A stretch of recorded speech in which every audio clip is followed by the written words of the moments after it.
이루기 웨이브 브레이킹 서브2 시즌2 미리 보기. 안녕하신가. 메이저 대회와는 별개로 하반기 최고의 빅 이벤트 중 하나로 꼽히는 브레이킹 서브2 시즌2가 이번 주 일요일에 진행된다. 이번 영상에서는 브레이킹 서브2 시즌2에 대한 기본적인 정보와 함께 레이스 예상까지 이야기해보겠다.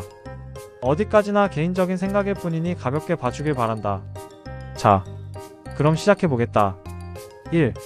브레이킹 서브2 시즌1의 결과. 시즌1은 모두가 분전했으나 대실패였다. 완주시간 2시간 2분 46초. 평균 페이스로 따지면 2분 55초다. 당일 비가 온 탓에 트랙 곳곳에 무릉덩이가 생기면서 속도가 느려졌던 것도 한몫했다.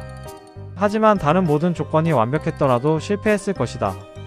그저 이번 시도가 얼마나 어려운 도전이었는지, 그리고 킵초게가 얼마나 대단한 인물인지 새삼 실감하게 만든 시간이었다. 2. 시즌2에서 새롭게 바뀐 점. 이번에는 성공을 향한 강렬한 의지가 확실히 드러났다. 특히 시스템적인 변화가 눈에 띈다. 첫 번째는 바통이 사라졌다는 점이다. 시즌1에서는 바통 터치가 매끄럽게 이루어지지 않아 기록 손실을 겪은 순간들이 여러 번 있었다. 시즌2에서는 바통 터치 대신 하이파이브를 통해 다음 주자에게 순서를 넘기는 방식으로 바뀌었다. 바톤 인수인계 과정 중 발생하는 시간적 손실과 혹여나 실수로 바통을 떨어뜨리는 등의 불상사를 미연에 방지하기 위한 조치로 보인다. 두 번째는 웨이브라이트의 도입이다. 현재 세계 63개의 트랙 기록을 싹쓸이하고 있는 최첨단 신기술이다. 와, 이륙이 클래스 보소. 이 기술이 이번 행사에 도입될 줄은 정말 예상하지 못했다. 그만큼 이번 도전에 육상 관계자들을 포함한 많은 이들이 관심을 가지고 투자하고 있다는 의미이기도 하다. 시즌1에서는 내가 제대로 페이스를 유지하고 있는지 아니면 뒤처지고 있는지조차 모른 채 매구간 전력을 쏟아야 했다.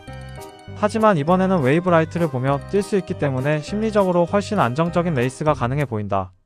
또한 행사를 지켜보는 관객들 역시 이 기술 덕분에 보는 재미가 몇 배는 더 올라갈 것이다.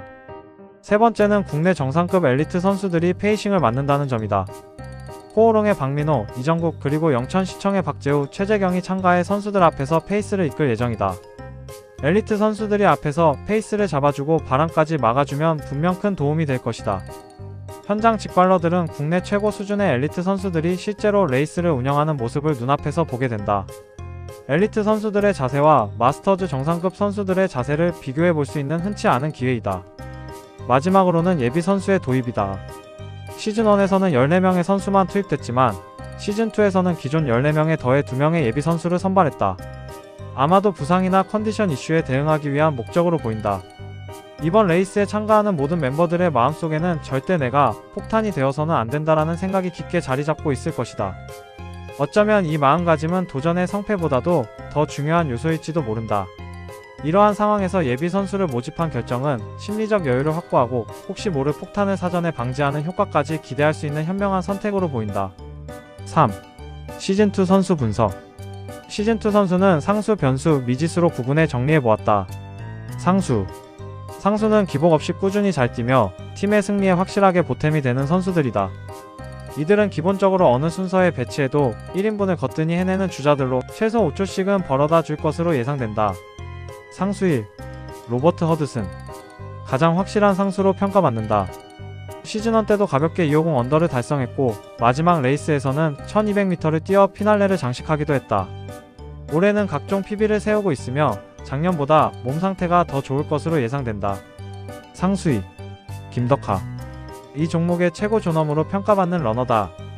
길들여지지 않은 야생마 같은 러너로 대회나 훈련에서 감정적인 경기 운영을 하거나 오버페이스를 하는 경우가 잦아 지적을 받는 선수다. 올해 금산 대회에서는 무려 초반에 심진석 선수를 뒤로하고 달리는 모습이 포착되기도 했다.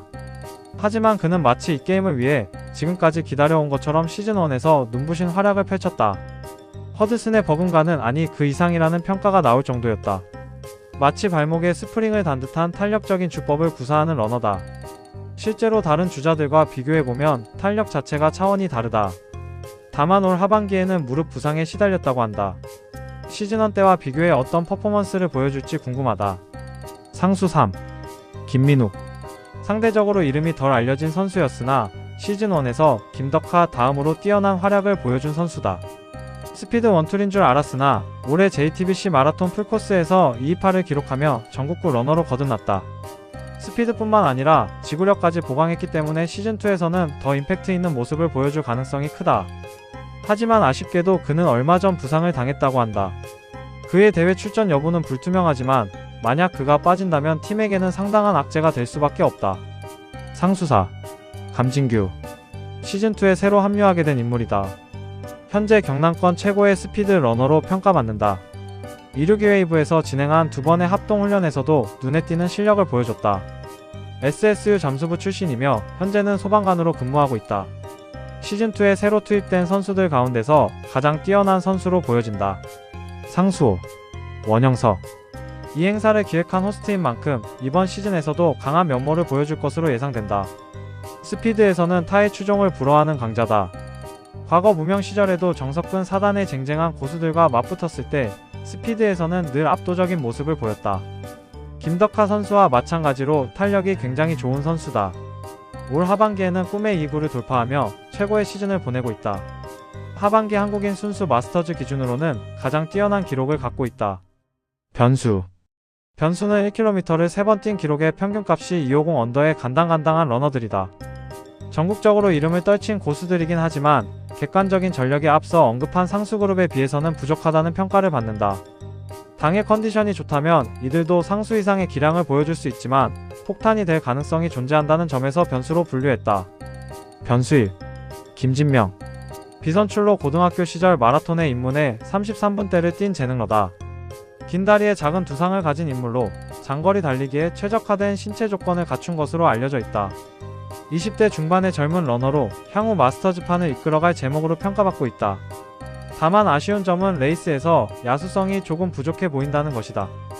250 언더를 때리기 위해서는 내면 깊숙이 잠들어 있는 야수성을 반드시 깨워야 한다. 변수 2. 오해성 람보가 연상되는 강인한 육체를 가진 러너다. 현재 트레일러닝 선수로 활동하고 있다.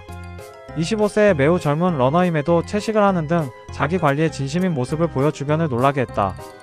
다만 최근까지 산을 너무 많이 뛰어 스피드가 떨어졌을 확률이 매우 높다. 때문에 이번 레이스에서 250 언더를 달성할 가능성은 다소 낮은 편이다. 변수 3. 신정식 마스터즈의 레전드로 무려 10년 전에도 스피드를 논할 때 빠지지 않고 거론되던 인물이다. 대회에서 그와 순위를 겨룰 때 초중반에 그를 떼어놓지 못하고 후반까지 함께 간다면 필패한다는 것이 공식이었다. 그만큼 스피드가 뛰어난 선수다. 다만 최근까지 트레일러닝에 집중해왔고 50세를 바라보는 나이기에 예전과 같은 스피드가 나올지는 의문점으로 남는다. 이번 시즌2에서는 진짜 스피드가 무엇인지 다시 한번 보여주길 기대한다. 변수 4. 김보건 순수 마스터즈로서 이미 10년 전 20대 때부터 이 바닥을 호령하던 터줏대감이다. 인터벌을 유독 좋아하며 인터벌 훈련을 통해 몸을 만들기로 유명하다.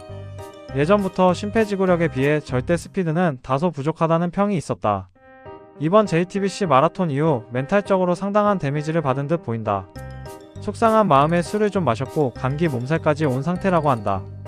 그의 은사인 정석근 감독 역시 현재 그의 몸 상태가 썩 좋지 않다고 언급하며 이번 이벤트에서 구멍이 되어서는 안 된다며 걱정을 드러냈다. 1차 합동훈련에서는 1000m 중 400m만 뛰고 포기하는 모습을 보여주기도 했다. 다행히 이를 두고 볼 수 없었던 정석근 감독이 본인만의 비법으로 처방을 내렸고 놀랍게도 현재는 단기간에 몸이 꽤나 올라온 상태라고 한다. 그 비법이 무엇인지 궁금하지만 정석근 감독은 극비사항이라며 절대 알려줄 수 없다고 말했다. 변수 5. 아는태 금왕빵 노지식이라는 별명처럼 과거부터 빵런을 즐겨온 러너로 스피드가 좋다는 평가를 받아왔다. 하지만 지금은 오히려 정반대의 평가를 받고 있다. 2위구에 진입하며 전국구 최강자들 사이에 서보니 그의 스피드는 정말 평범했던 것이다. 아니 평범한 수준이 아닌 부족하다는 평가까지 나오고 있는 상황이다. 그는 과거 인터뷰에서 복싱 선수 시절을 회상한 적이 있다. 당시에도 지치지 않는 지구력을 갖춘 선수였지만 펀치력은 유독 약해 아무리 때려도 상대가 좀처럼 쓰러지지 않았다고 한다. 그 부분은 지금의 러닝에서도 그대로 드러난다. 250 언더는 쉽지 않아 보인다. 하지만 그는 슈퍼스타다. 현장의 분위기와 응원이 받쳐준다면 그가 어떤 변수를 만들어낼지는 누구도 장담할 수 없다. 변수 6. 김관우 재작년 팀 언더아머 선수로 활동하며 러너들에게 이름을 알렸다. 작년부터는 팀 MBX 소속으로 뛰고 있다. 시즌1 첫번째 레이스에서 2분 48초를 기록하며 스피드 면에서 확실히 합격점을 받았다. 올여름 부상으로 고생했다고 알려져 있는데 현재는 완전히 극복한 듯하다.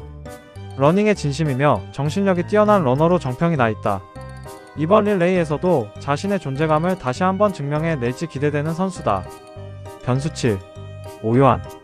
강철부대 3707팀의 출연진이다. 24시간 무수면으로 턱걸이 11,707개를 기록한 괴물이다. 707 출신답게 강한 육체와 정신력을 지닌 사나이다.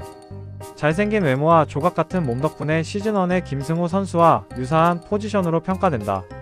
올가을 춘천 마라톤 풀코스에 도전했지만 서브3에 실패한 점을 보면 지구력 면에서는 의문점이 드는 것이 사실이다. 예비 선수로 이름을 올렸지만 당일 레이스의 모습을 드러낼 가능성은 높지 않아 보인다. 미지수. 현재 전력을 온전히 가늠하기가 쉽지 않은 선수들이다. 시즌2에 새롭게 합류한 만큼 이번 도전의 성패를 좌우할 숨은 열쇠가 될 인물들이라고 판단된다. 미지수 1. 박경민. 예비 선수이지만 실제로 출전할 가능성이 매우 높아 보인다. 마스터즈 마라톤의 전설인 그분을 떠올리게 하는 외모를 지녔다. 학창시절 대입 체력 검정 시험을 준비하면서 TT를 거의 매일 했는데 그 시절의 무모한 러닝이 지금의 그를 만들었다고 한다. 이번 대회의 다크호스가 될 가능성이 충분하다. 미지수 2. 김종진. 얼마 전 수능을 치르고 온 고3이다. 창업명마 소속으로 중3 때 살을 빼기 위해 러닝을 시작했다가 어느새 32분대를 뛰는 초고수가 된 인물이다. 어린 나이답게 성장 속도가 남다르다. 이번 도전에서도 가장 큰 변수를 안고 있는 선수로 평가하고 싶다. 미지수 3. 유지훈. 축구선수 출신으로 K리그에서 무려 13년간 활약한 선수다. 경남FC, 부산아이파크, 상주상무, 서울이랜드FC, 김해시청 축구단 등 여러 팀을 거쳤다. 주 포지션은 윙백으로 그 포지션에 걸맞은 빠른 주력과 강한 체력을 갖춘 선수다. 또한 강한 발목 힘을 기반으로 한 킥력까지 보유해 팀의 키커로도 활약했다. 고급형 가레스 베일 혹은 치달의 제왕으로 불릴 정도로 강한 스피드를 자랑한 선수다. 발 앞에 공이 없는 상태에서 그가 얼마나 잘 달릴지 기대가 된다. 미지수 4. 이종현. 시즌1 때 직관을 하러 간 러너로 그 경험이 큰 자극이 되어 러닝을 더욱 열심히 하게 되었다고 한다. 28세의 젊은 러너로 현재 경기도 시흥에 거주 중이라고 한다. 코로나 이후 등장한 신흥 세력으로 그 잠재력이 예사롭지 않다. 절대 스피드가 굉장히 좋으며 마치 흑인을 연상케 하는 쫀득쫀득한 탄력을 보유한 선수다. 러닝 구력이 쌓이고 체중 감량이 병행된다면 기량이 더욱 크게 성장할 것으로 보인다. 매사에 긍정적이며 좋은 성격을 가진 러너로 보인다. 훤칠한 키에 당당한 태도, 훈훈한 외모까지 갖춰 많은 여성 러너들의 관심을 끌만한 인물이다. 4. 시즌2 결과 예상. 8대2 정도로 본다. 성공할 확률이 8이냐고? 아니, 실패할 확률이 8이다. 물론 시즌1 때보다는 성공 가능성이 대폭 올라간 것이 사실이다. 하지만 이 도전은 정말이지 쉽지 않은 도전이다. 애초에 국내 마스터즈 최상급 주자 14명이라 해도 수행하기 힘든 미션이라는 게 내 의견이다. 또한 들리는 소문에 의하면 김민욱 선수를 포함하여 몇몇 선수들의 부상 이슈가 있다. 시즌1의 실패를 서력하고자 뭔가 마음을 갈고 닦았지만 뜻처럼 되지 않는 상황인 것이다. 다행히 긍정적인 점도 존재한다. 바로 날씨다. 춥지 않을까 걱정했지만 다행히 13도에서 15도 정도의 포근한 날씨가 이어질 전망이라고 한다. 마라톤의 경우에는 추운 날씨가 유리하지만 1000m에서는 20도 안팎의 따뜻한 온도가 가장 유리하다. 날씨가 추워져 근육의 온도가 떨어지면 근육이 제 기능을 발휘하기 힘들기 때문이다. 또한 오후에 비 예보가 있었는데 현재는 강수 확률이 0%로 내려갔다. 하늘이 돕고 있다는 것이다. 예로부터 영웅은 난세에 태어난다고 했다. 팀이 흔들리는 지금이야말로 새로운 영웅의 등장이 절실한 순간이다. 만약 이 위기에 빠진 팀을 구해낸다면 그의 이름은 단숨에 만천하에 울려 퍼지게 될 것이다. 이상이다. 마스터즈를 대표하는 16명의 자랑스러운 선수들이 한자리에 모였다. 수많은 관중 앞에서 부디 안전하게 자신이 가진 역량을 아낌없이 쏟아내길 바란다.